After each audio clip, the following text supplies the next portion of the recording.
brought to you by Vega, a product by Sensodyne and Women. Beyond Zubal.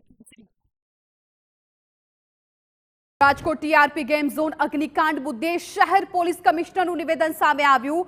ઘટના સ્થળ પરથી કુલ 27 મૃતદેહો મળી આવ્યા છે। પોલીસ કમિશનરનું આ નિવેદન સામે આવ્યું છે। મૃતદેહોની ઓળખ માટે એફએસએલ ગાંધીનગર દ્વારા ડીએનએની કામગીરી થઈ રહી છે। અગ્નિકાંડના 6 આરોપીઓ વિરુદ્ધ ગુનો દાખલ કરવામાં આવ્યો છે। ભાગીદાર યુવરાજ સોલંકી અને મેનેજર નીતિન જૈનની ધરપકડ કરાઈ છે। जोगी थयूं रे दिल झूमे जुओ मत मस्त थयूं रे केसरिया थी मन जोगी थयूं रे हर पल मनाओ केसरी त्योहार विमल बोलो जुबान केसरी।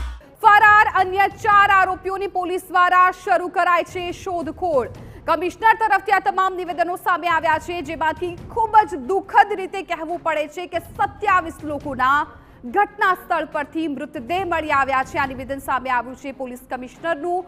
ભાગીદાર યુવરાજ સોલંકી અને મેનેજર નીતિન જૈનની ધરપકડ કરી લેવામાં આવી છે। ફરાર અન્ય જે 4 આરોપીઓ છે તેમની પોલીસ દ્વારા શોધખોળ શરૂ કરી દેવામાં આવી છે। હવે આ તમામ આરોપીઓ ક્યારે પકડાય છે પણ જોવાનું રહેશે।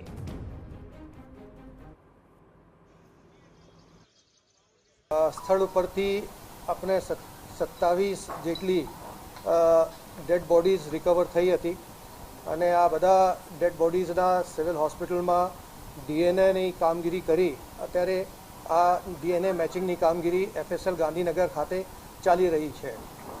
આ બનાવના અનુસંધાનમાં રાજકોટ તાલુકા પોલીસ સ્ટેશનમાં 304, 308, 337, 338, 114 મુજબ 6 આરોપીઓ વિરુદ્ધ ગુના દાખલ કરવામાં આવેલા છે, જેને પૈકી 2 આરોપી યુવરાજ હરિસિંહ સોલંકી જે આ બધી ગેમિંગ ઝોનના વહીવટ કરતા હતા અને સાથે સાથે એનો મેનેજર નીતિન જૈન એની ધરપકડ અત્યારે કરવામાં આવી છે। બાકીના જે 4 આરોપીઓ છે એના માટે ક્રાઇમ બ્રાન્ચની 4 ટીમો અત્યારે કાર્યરત થઈ રહી છે અને ઝડપથી આરોપીઓ પકડાઈ જાય એના માટે તમામ પ્રયાસો રાજકોટ શહેર પોલીસ દ્વારા કરવામાં આવી રહ્યા છે। તો ટીઆરપી ગેમ ઝોન અગ્નિકાંડની તપાસ ક્રાઇમ બ્રાન્ચને સોંપાઈ છે। સંયુક્ત પોલીસ કમિશનરની અધ્યક્ષતામાં તપાસ ટીમની રચના કરાઈ। ઝડપથી ગુનાની તપાસ પૂર્ણ કરીને આરોપીઓ વિરુદ્ધ કાર્યવાહી કરાય।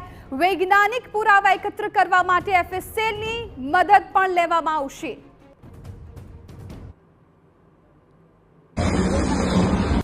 અમારા તમામ પ્રયાસો હશે કે ઝડપથી આ ગુનાની તપાસ પૂર્ણ કરી એને જેટલી ઝડપથી અમે આ ચાર્જશીટ કરી શકાય એની ચાર્જશીટ કરીએ। એના માટે જેટલા બી વૈજ્ઞાનિક પુરાવા ભેગા કરવાનું છે એના માટે સ્પેશિયલ એફએસએલની ટીમ ગાંધીનગરથી આવી છે, એ પણ પોલીસની મદદ કરી રહી છે અને જે પણ બીજી કાર્યવાહી કરવાની થશે અમે આ બધી કાર્યવાહી કરી અને આપને સમય ઉપર આની પ્રોગ્રેસની અમે જાણ કરતા રહીએ।